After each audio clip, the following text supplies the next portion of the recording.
The year is 1986. The place is the Rotten Apple, the South Bronx to be exact. Long an epicenter of violent crime, it had at that time become an epicenter of the new drug, crack cocaine. Everybody was smoking crack, you know what I'm saying? It wasn't like that. You know what I'm saying? They had no respect, they didn't care of who you was or not. That crack destroyed many people's lives. You know what I'm saying? It affected so many people.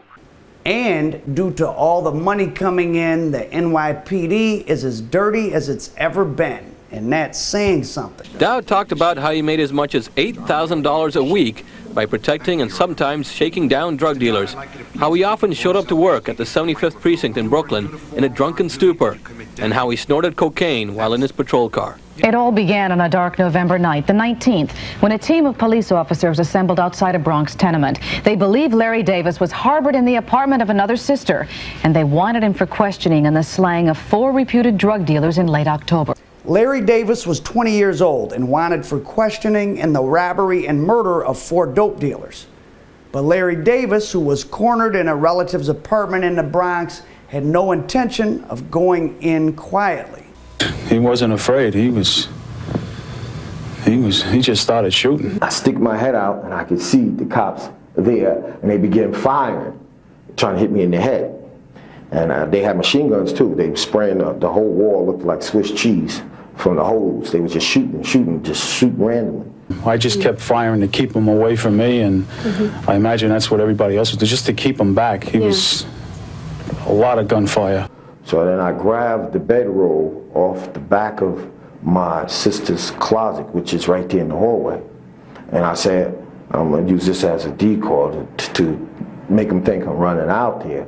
So I threw it, and they began chasing it, shooting it, the bedroll. And when they did that, I came out and I fired, and I had hit one point-blank blast in the face, and I caught the other one on the floor because I already knew where they were. The 21-year-old Davis is charged with 9 counts of first-degree attempted murder, all stemming from a wild shootout with police 2 years ago. 6 cops were injured. Davis escaped, but was captured 17 days later. It has become a racial tug-of-war, with accused cop shooter Larry Davis stuck in the middle. In the 12th day of jury selection, the prosecution has charged Davis's attorney William Kunstler with racism for purposely excluding whites from the prospective jury panel. Davis ended up shooting 6 NYPD, but in the first of 4 different trials he faced that all carried potential life sentences. The black man who shot at policemen. Now you would think that would be an open and shut case, lost before it ever began. How did you start to think about the technique for the success you had in that case? Well, we knew from the beginning that the district attorney never wanted to try that case because he had Larry tried on the murders of 4 drug dealers first, thinking they would get quick convictions and they could drop the police case because there were so many weaknesses in it. When we have to, in a sense, tiptoe because we don't want to hurt someone else and he doesn't care about who he hurts, then we're at a distinct disadvantage. And for example, the police had threatened Larry's mother just a month before this famous shootout of November 19th, 1986 in the Bronx at his sister's home. They had threatened her. She had reported it. She had the good sense to report it, and there was a file made in the Civilian Complaint Review Board of the police department. And it had been investigated, and she had been vindicated. So we knew there'd been a threat to kill him.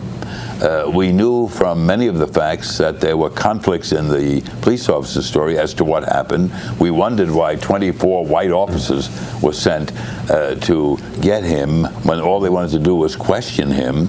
It is a racist concept to exclude a person simply because of the color of their skin.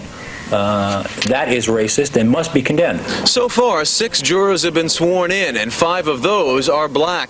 And defense attorneys have already challenged 8 white prospective jurors, dismissing them without any reason. He was actually found not guilty by reason of self-defense. This obviously came as quite a shock to most observers, and his various trials became symbolic to different people for different reasons.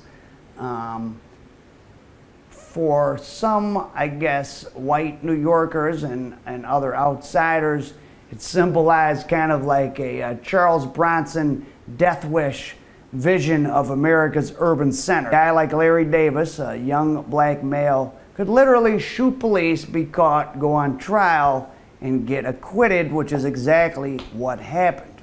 Myself and several other youth who was involved with a drug ring that involved police. This is why I am here today, rather. Then Davis actually went on trial. He was still in custody. He went on trial for the original thing he was wanted for, the killing of the 4 drug dealers. He got acquitted on all counts for that.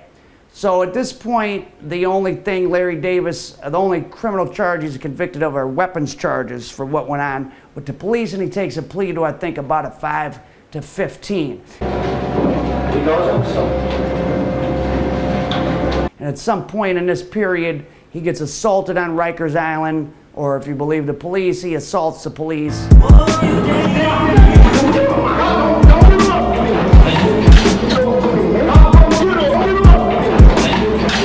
Either way, he's in some type of fight with the police. He gets pretty seriously hurt, and for a while, he's paralyzed or pretending to be paralyzed.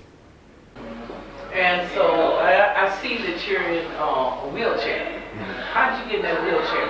Well, it was from a savage beating by sadistic correction guards here at Rikers Island, where I was attacked in HDM, and brutally attacked there and attacked here in NIC, and which resulted in me being in this wheelchair. They paralyzed me from the waist down to my spine.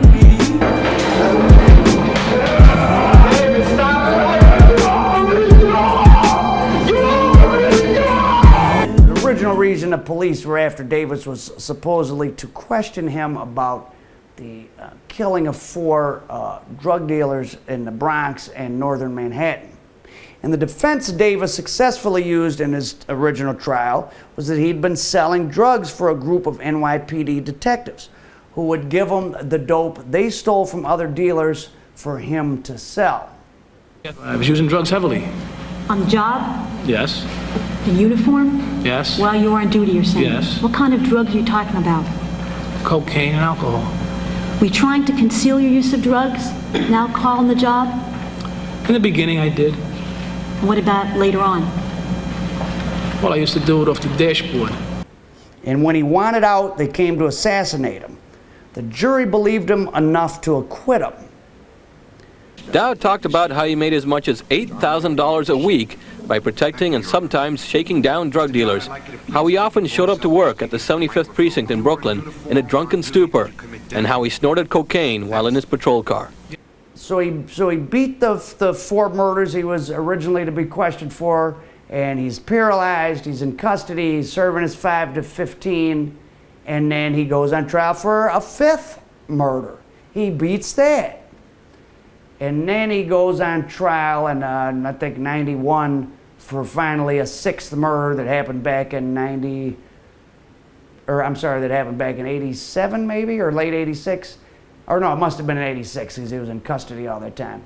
And he finally gets convicted and he gets 25 to life.